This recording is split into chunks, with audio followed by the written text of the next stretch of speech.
السلام عليكم ورحمة الله وبركاته.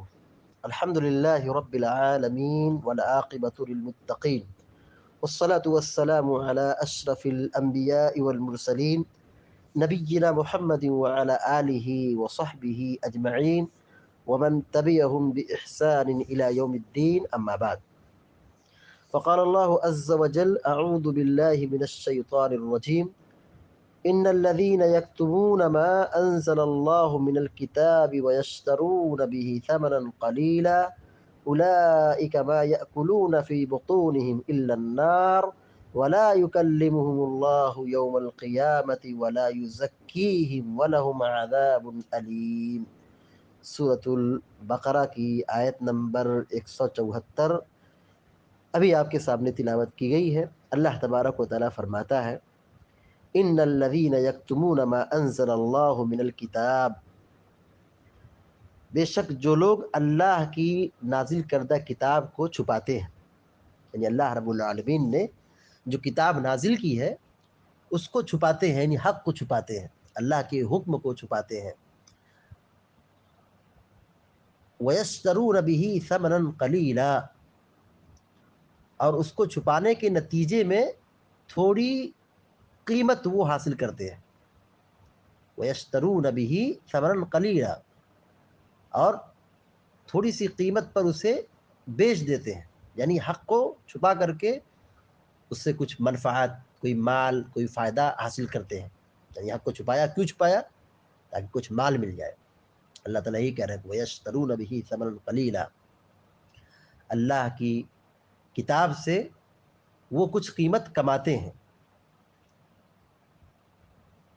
أُولَئِكَ مَا يَأْكُلُونَ فِي بُطُونِهِمْ إِلَّا النَّارِ، کہا یہ وہ لوگ ہیں جو اپنے پیٹ میں جہنم کی آگ بھر رہے ہیں، نہیں کھا رہے ہیں مگر وہ جہنم کی آگ، مطلب اپنے پیٹ میں جہنم کی آگ ٹھوس رہے ہیں، بھر رہے ہیں۔ وَلَا يُكَلِّمُهُمُ اللَّهُ يَوْمَ الْقِيَامَةِ، اور یہ وہ لوگ ہیں جن سے اللہ تعالیٰ اتنا سخت ناراض ہوگا کہ کلام نہیں کرے گا۔ وَلَا يُكَلِّمُهُمُ اللَّهُ يَوْمَ الْقِيَامَةِ، قیامت ان سے بات نہیں کرے گا۔ وَلَا يُزَكِّيهِمْ، اور ان کو پاک صاف نہیں کرے گا، ان کا تزکیہ نہیں کرے گا۔ وَلَهُمْ عَذَابٌ أَلِيمٌ، اور ان کے لیے سخت اور خطرناک اور دردناک عذاب ہے۔ اس آیت کریمہ کے بارے میں اہل علم یہ کہتے ہیں کہ یہ رؤسائے یہود کے متعلق آیت نازل ہوئی ہے، یعنی جو یہود کے بڑے بڑے سردار تھے اور وہ دنیا کی خاطر، دولت کی خاطر، مال کمانے کی خاطر وہ اللہ کی نازل کردہ شریعت کو، اللہ تعالیٰ کے حکم کو چھپاتے تھے۔ کیا چھپاتے تھے؟ تورات میں اللہ کے نبی صلی اللہ علیہ وسلم کی سیرت اور آپ کے نبی ہونے کی حقیقت یہ کھول کر کے بیان کی گئی تھی، اللہ تعالیٰ نے بیان کیا تھا، لیکن یہی اہل کتاب اپنے نبی کو، یعنی پیارے نبی صلی اللہ علیہ وسلم کو جانتے تھے، پہچانتے تھے، مگر اس کے باوجود حق کو چھپاتے تھے۔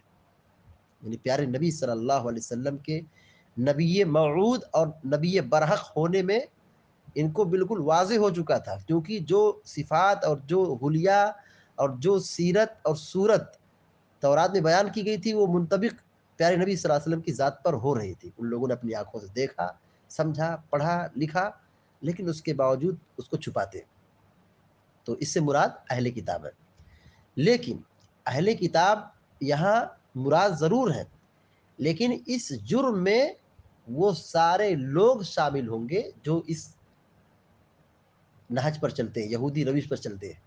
یعنی جو یہاں جرم بتایا گیا ہے، عذاب بتایا گیا ہے کہ یہود کے سلسلے میں کہ ان کے لیے سخت عذاب ہے، اللہ تعالیٰ کلام نہیں کرے گا، بات نہیں کرے گا، پاک نہیں کرے گا، ان کے لیے دردناک عذاب جہنم کی شکل میں تیار کر رکھا ہے۔ تو انجام اس کا بھی وہی ہوگا جو یہود کا شیوا اختیار کرے، جو یہود کی روش پر چلے، جو حق کو چھپائے۔ دیکھیے حق کا چھپانا یہ بہت بڑا گناہ ہے، حق کا چھپانا یہ بہت گناہ ہے۔ کیوں؟ کیونکہ جب آدمی حق کو چھپاتا ہے تو صرف ایسا مسئلہ نہیں کہ صرف حق کو چھپا دیا، حق دفن ہو گیا، معاملہ صرف اسی تک نہیں ہے۔ ایک تو وہ حق کو چھپاتا ہے اور اس حق کے چھپانے کے نتیجے میں بدعات اور شرکیات اور خرافات جنم لیتی ہے۔ اللہ کا دین وہاں ختم ہو کر کے ایک نیا دین جنم لیتا ہے. اللہ کا قانون ختم ہو کر کے ایک آدمی کا قانون وہاں پہ جاری ہو جاتا ہے. اللہ تعالیٰ اس چیز کو کبھی برداشت اور اس چیز کو کبھی معاف نہیں کرے. اس چیز یعنی جو ایسی حرکت کر رہے ہیں، جو بغیر توبہ کے مر گئے، جو حق کو چھپانے والے تھے، بغیر توبہ کے مر گئے، تو جہنم کے علاوہ کوئی راستہ ان کے لیے نہیں ہے. تو شریعت یہ کہتی ہے حق کی تبلیغ کرو، حق کو پہنچاؤ، حق کا اعلان کرو، اللہ کے دین کی خدمت کرو، اللہ کے کلام کی تفسیر، توضیح، پیارے نبی کی تشریح، پیارے نبی صلی اللہ علیہ وسلم کی سنتوں کی تشریح کرو، قرآن و حدیث کو پھیلاؤ. لیکن اس کے بالمقابل جو حق کو چھپاتے ہیں، قرآن و حدیث کو چھپاتے ہیں، اور اس کے نتیجے میں ایک نیا دین جنم لیتا ہے، منمانی کرتے ہیں، شرک اور بدعات کو جنم دیتے ہیں، تو ایسے لوگوں کا انجام بڑا خطرناک ہے. ایسے لوگوں کا انجام بڑا خطرناک ہے، کیونکہ حق کے چھپانے سے یہی سب برائیاں جنم لیتی ہیں. جتنا بھی سماج میں شرک اور بدعت پنپا ہے، اس کی ایک وجہ یہی رہی کہ حق کو چھپایا گیا. حق کے چھپانے کے نتیجے میں یہ ساری خرافات جنم لیتی ہے. لہذا ہم سب کی ذمہ داری بنتی ہے کہ ہم حق کو پھیلانے والے بنے، قرآن و حدیث کی تبلیغ کرنے والے بنے، پیارے نبی صلی اللہ علیہ وسلم کی سنتوں کی تشریح کرنے والے بنے، اور حق کو چھپانے سے ڈریں، حق کو چھپانے سے بچیں. کیونکہ انجام کیا ہے؟ اللہ رب العالمین نے کہا اولئک ما یاکلون فی بطونہم الا النار. کہا یہ وہ لوگ ہیں جو اپنے پیٹ میں جہنم کی آگ بھر رہے ہیں، یعنی کھا رہے ہیں، ٹھوس رہے ہیں. تفسیر سعدی میں لکھا ہے، کہا کہ لأن هذا الثمن الذي اكتسبوه انما حصل لهم باقبح المقاصد واعظم المحرمات.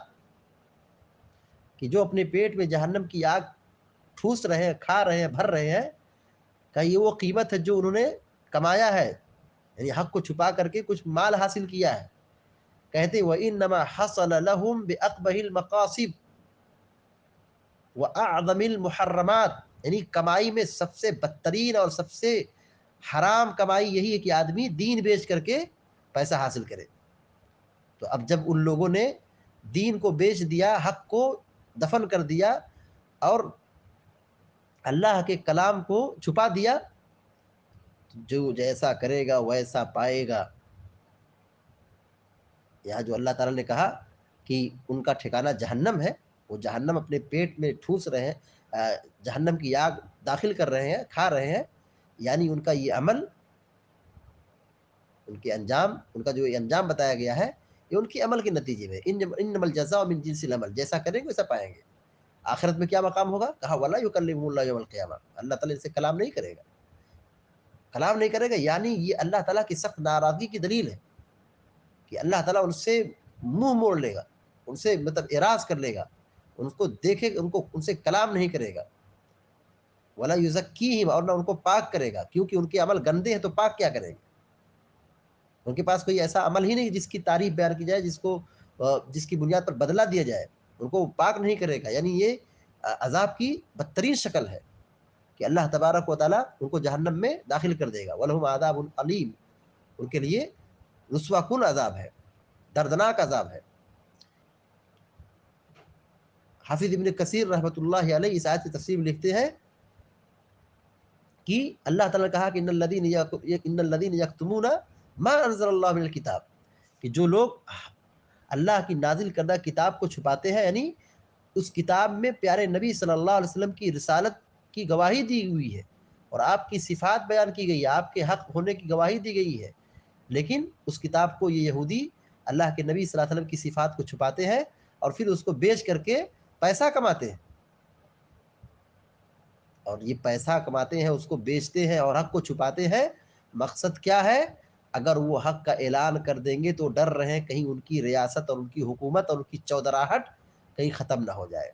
جو عرب کی طرف سے جو ان کو ہدیہ اور رشوت اور مال مل رہا ہے، تو کہیں وہ راحت جو مال کی شکل میں ان کو حاصل ہو رہا، کہیں وہ بند نہ ہو جائے. تو وہ مال کی لالچ میں اور اپنی کرسی اور چودراہٹ کی لالچ میں ان لوگوں نے دنیا کو ترجیح دی اور حق کو چھپا دیا، اور پھر حق کے چھپا کر کے کچھ دنیا کا مال اور دنیا کا فائدہ حاصل کر لیا، تو انجام کیا ہوگا؟ جب اللہ تعالیٰ کے کلام کو چھپائیں گے، اللہ کی شریعت کو دبائیں گے، اللہ کے حکم کو پامال کریں گے، تو ظاہر ہے اللہ تعالیٰ اس چیز سے ناراض ہوگا، تو اللہ تعالیٰ نے ان کو جہنم کی یہ دھمکی دی ہے اور جہنم کی وعید سنائی ہے۔ لہذا جو شخص حق کا چھپانے والا ہے، قرآن و حدیث کی غلط تشریح کرنے والا ہے، اور دین کو خراب کرنے والا ہے، اور شریعت کو چھپانے والا ہے، قال اللہ و قال رسول کو چھپانے والا ہے، تو یقیناً وہ جہنم کی وعید کا مستحق ہے۔ جو بغیر توبہ کے مر جائے تو اللہ کے غضب اور اللہ کی لعنت اور اللہ رب العالمین کی اللہ کی بنائی ہوئی جہنم اور عذاب کو وہ شکار ہوگا۔ اللہ تعالیٰ سے دعا ہے کہ اللہ تعالیٰ ہم سب کی حفاظت فرمائے، جہنم کی آگ سے بچائے، اور حق کو ہم سب کو واضح کرنے کی توفیق عطا فرمائے۔ امین یا رب العالمین۔ اقول قولی هذا واستغفر الله لي ولكم ولسائر المسلمين فاستغفروه انه الغفور الرحيم، وصلى الله على نبينا محمد وسلم تسليما كثيرا۔